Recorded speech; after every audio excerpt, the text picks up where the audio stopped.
নমস্কাৰ সচতা ৰিয়েলিটি চাই থকাৰ বাবে আপোনালোকক ধন্যবাদ আৰু এই মুহূৰ্তত ৰাজ্যৰ খুৰাপাই সকলৰ বাবে এটা বেয়া খবৰ লৈ আনিছো আজি সন্ধিয়াৰে পৰা আৰু আপুনি খুৰা কিনিব নোৱাৰিব অথবা কোনেও বিক্ৰী কৰিব নোৱাৰিব কিয়নো দ্বিতীয় পৰ্যায়ৰ নিৰ্বাচনৰ ভোট গ্ৰহণ অনুষ্ঠিত হ'ব ২৬ তাৰিখে আৰু ২৬ তাৰিখৰ বাবে নিৰ্বাচনী আয়োগে এই সিদ্ধান্ত গ্ৰহণ কৰিছে আজি সন্ধিয়া ৫ বজাৰ পৰা ২৬ তাৰিখে ৫ বজালৈকে ড্ৰাই ডে ঘোষণা কৰিছে নিৰ্বাচন আয়োগে আৰু আজিৰে পৰা নিৰ্বাচন অনুষ্ঠিত হোৱাৰ অঞ্চলসমূহত যদি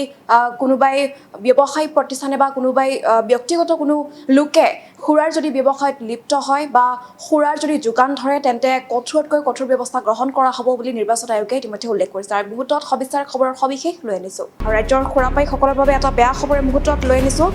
আজি সন্ধিয়াৰে পৰা নাপাব খুৰা সন্ধিয়া ৫ বজাৰ পৰা ২৬ এপ্ৰিলৰ সন্ধিয়া ৫ বজালৈকে ড্ৰাই ডে ঘোষণা কৰিছে নিৰ্বাচন আয়োগে লোকসভা নিৰ্বাচনৰ দ্বিতীয় পৰ্যায়ৰ ভোট গ্ৰহণৰ বাবে এই সিদ্ধান্ত গ্ৰহণ কৰিছে নিৰ্বাচন আয়োগে আৰু ভোট গ্ৰহণৰ পূৰ্বৰ পৰা ৪৮ ঘণ্টালৈ ড্ৰাই ডে ঘোষণা কৰা হৈছে ২৪ এপ্ৰিল অথবা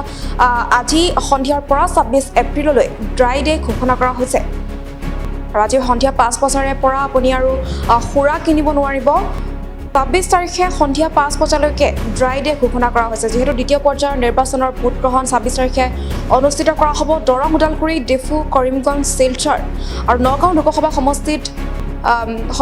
ভোট গ্ৰহণ প্ৰক্ৰিয়া আৰম্ভ হ'ব ২৬ তাৰিখে আৰু ২৬ তাৰিখে সন্ধিয়া ৫ বজালৈকে নিৰ্বাচন আয়োগে ড্ৰাই ডে ঘোষণা কৰিছে আৰু ড্ৰাই ডে ঘোষণা হোৱা সময়খিনি দ্বিতীয় পৰ্যায়ৰ লোকসভা নিৰ্বাচনৰ অন্তৰ্ভুক্ত অঞ্চলৰ কোনো যদি ব্যক্তি অথবা দলে নিচাজাতীয় দ্ৰব্য মজুতকৰণ খুৰা বিক্ৰী মাদক দ্ৰব্য বিতৰণ বা হোটেলত এনেধৰণৰ সামগ্ৰী সেৱন